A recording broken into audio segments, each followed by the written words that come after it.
Hermanos queridos, aquí estamos de nuevo en un hermoso día consonante con el Domingo de Resurrección que hoy celebramos, un día magno, día que abre nuestra esperanza a la vida eterna, a la vida definitiva, a la vida sin fin. Y en esta mañana gloriosa pues quería revivir con vosotros ese evento tan trascendental que ha sido la resurrección de Jesús de Nazaret, nuestro Señor, nuestro Rey, nuestro Dios. Y quería que juntos lo pudiésemos rememorar según nos lo narra el evangelista Juan en su 20º capítulo. En Juan, el Evangelio de Juan, en el capítulo 20, y el primer versículo dice de la siguiente manera: el primer día de la semana, María Magdalena fue de mañana, siendo aún oscuro, al sepulcro, y vio quitada la piedra del sepulcro. María corrió y fue a Simón Pedro y al otro discípulo, aquel al que amaba Jesús, y les dijo: se han llevado del sepulcro al Señor, y no sabemos dónde lo han puesto. Y salieron Pedro y el otro discípulo y fueron al sepulcro.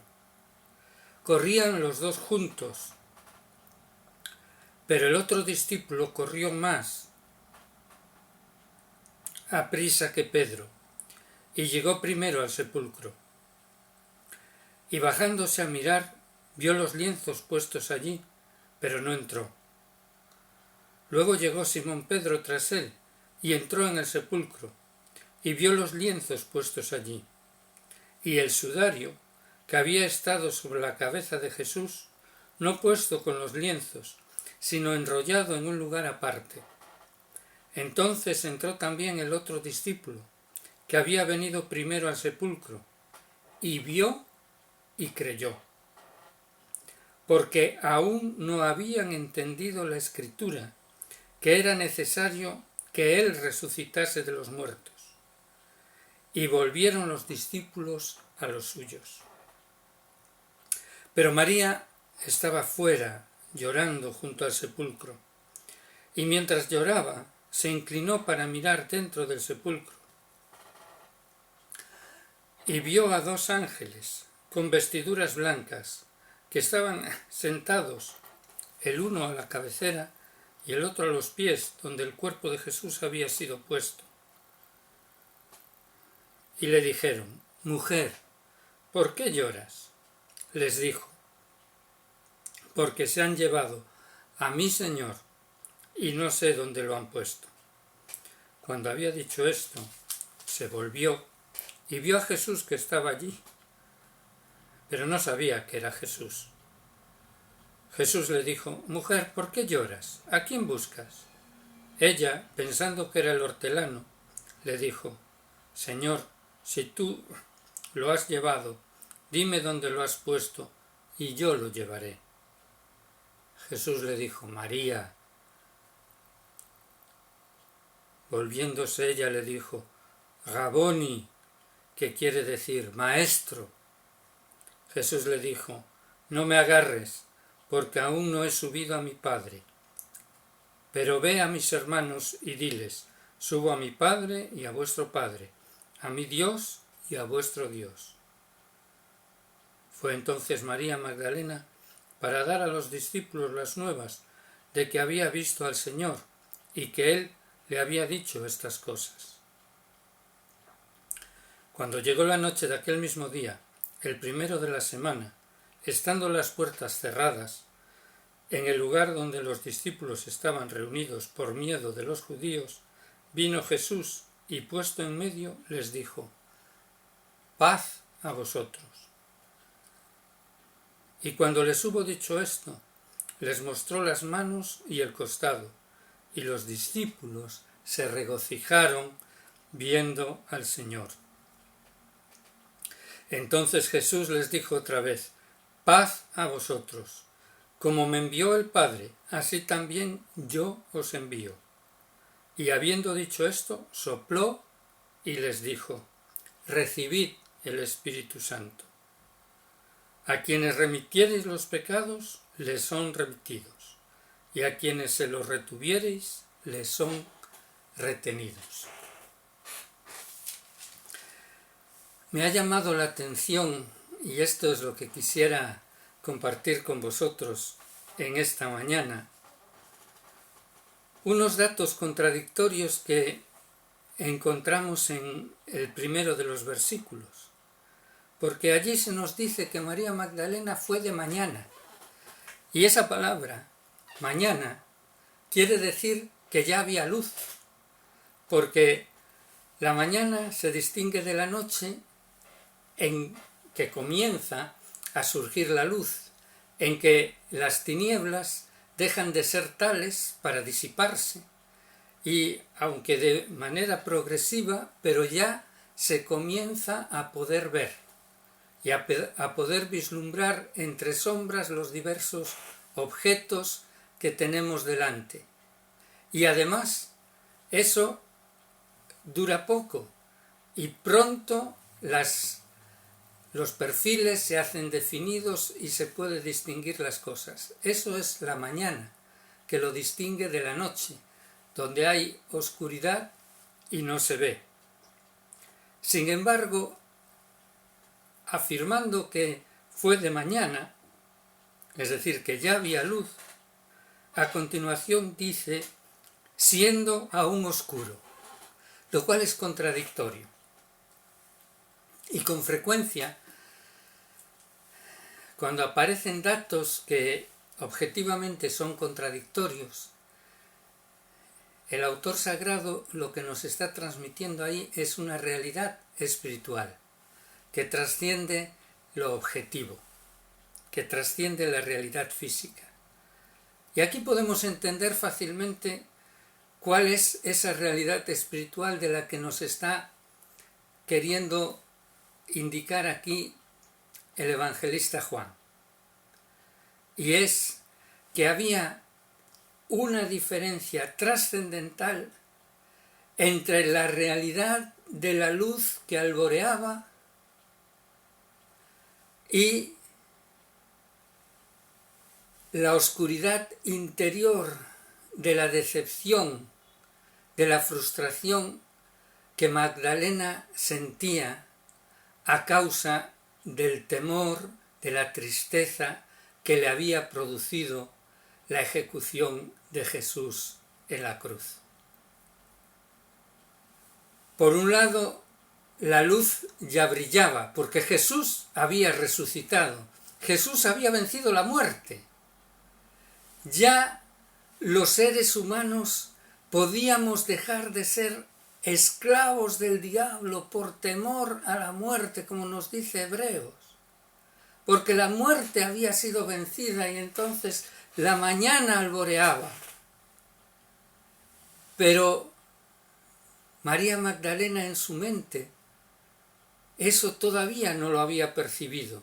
Y podemos cambiar aquí el verbo, donde dice siendo aún oscuro, podemos muy bien poner estando aún oscuro, porque donde estaba oscuro no era en la realidad de la gloriosa resurrección de Jesús, sino que estaba oscuro en el corazón de María Magdalena, porque no podía imaginar que la muerte pudiese haber sido vencida. Era algo que no entraba en sus cálculos, era algo que no, con lo que de ninguna manera podía contar. Ella había ido al sepulcro, había ido a buscar a su Señor, sí, porque todavía, a pesar del gran fracaso, a pesar de la gran decepción, a pesar de la tremenda frustración, en su corazón para ella seguía siendo su Señor, pero era un Señor impotente, un Señor yaciente, un Señor que estaba a merced de lo que le quisieran hacer. Estaba indefenso. Ella fue y les dijo, no sabemos dónde le han puesto. Es decir, había alguien, unos seres anónimos que se habían hecho presuntamente en la mente de María, que se habían hecho con el cuerpo del Señor y lo habrían puesto donde hubiesen querido, porque aquel al que ella había amado, aquel que todavía era su Señor de alguna manera, no tenía fuerza, no tenía poder, estaba en manos de sus enemigos. Sin embargo, la mañana ya había amanecido. El Señor ya había resucitado. Pero eso, y esto es un dato muy relevante para nosotros, los discípulos no lo podían creer. Los discípulos no lo podían admitir. No estaban preparados. Eso no entraba dentro de sus cálculos. Ellos habían esperado una victoria militar, una victoria al uso, como toda la vida se habían logrado los triunfos, por medio de las armas, por medio de la imposición, del dominio sobre los otros, sobre los enemigos. No se daban cuenta de que eso sería la continuidad de la muerte, que eso sería permanecer en la oscuridad de las tinieblas. Pero he aquí que por encima de sus prejuicios, por encima de su ignorancia, había brotado la vida, superando todos los impedimentos. Y la luz de la mañana ya brillaba. El Señor había resucitado. Y eso que les ocurría a los discípulos, porque fijaos bien que se nos dice que el discípulo amado corrió más que Pedro. Pedro había negado al Señor, el discípulo amado no. El discípulo amado había seguido a Jesús hasta el patio de Caifás, pero no lo había negado. Y él corrió más que Pedro. Y llegó y miró, pero no entró. Dejó que Pedro, que había negado a Jesús, tuviese una nueva oportunidad de encontrarse directamente con el Señor. Y Pedro llegó y entró y vio el panorama que allí había, que no era un panorama de muerte, porque allí ya no estaba el cuerpo de Jesús. Y tras haber entrado Pedro, entró también este discípulo. Y nos dice muy significativamente que primero vio y después creyó. ¿Por qué es esto tan relevante para nosotros? Pues ni más ni menos porque la resurrección de Jesús no es un mito. No es la fantasía desbordada del deseo profundo de unos seguidores que no se resignaban a la pérdida de su líder. Muy al contrario, estos seguidores estaban no solo resignados, sino absolutamente abatidos por la pérdida de su líder y llenos de miedo ante las represalias de sus enemigos que con toda probabilidad iban a ejecutar. Así como habían matado a su señor, a continuación irían a por ellos para erradicar toda posibilidad de sublevación o de disidencia. Estos seguidores, antiguos seguidores de Jesús, estaban completamente abatidos y absolutamente resignados ante el fracaso vivido.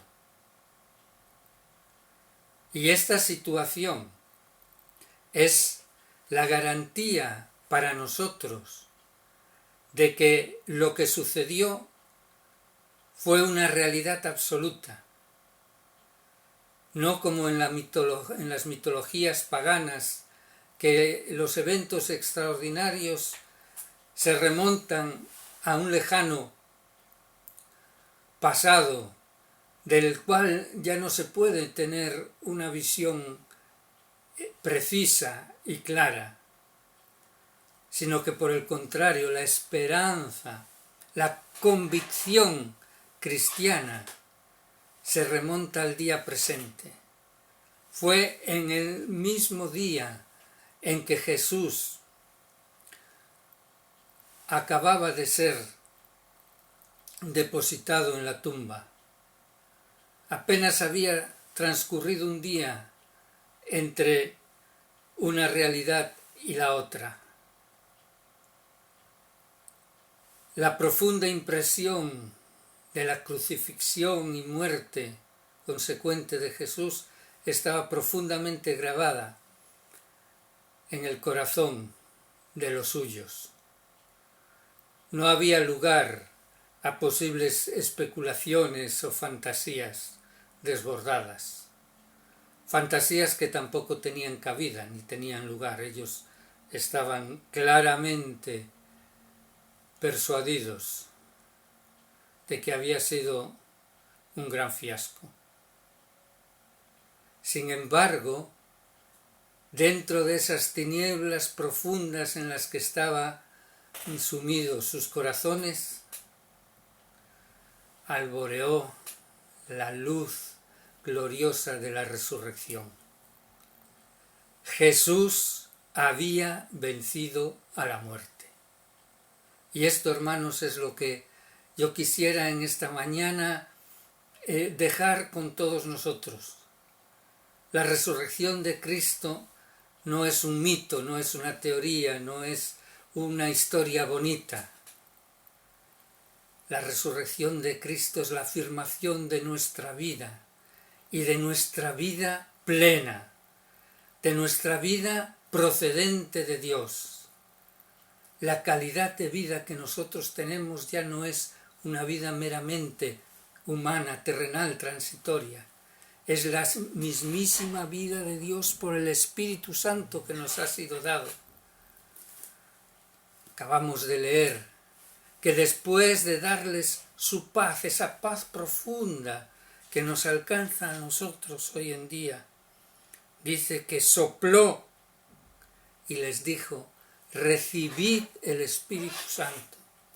Nosotros tenemos el Espíritu de vida de Dios. La vida del mismísimo Dios habita en nosotros. Y esa vida no la puede quebrantar la muerte física. Estamos viviendo en unos días tristes, donde multitud de personas están pasando de esta vida a la presencia del Señor. Y eso es una tristeza profunda de la separación, del desgarro, en especial las personas que carecen de este glorioso conocimiento, de esta esperanza bendita que nosotros tenemos. Pero he aquí que Cristo ha resucitado.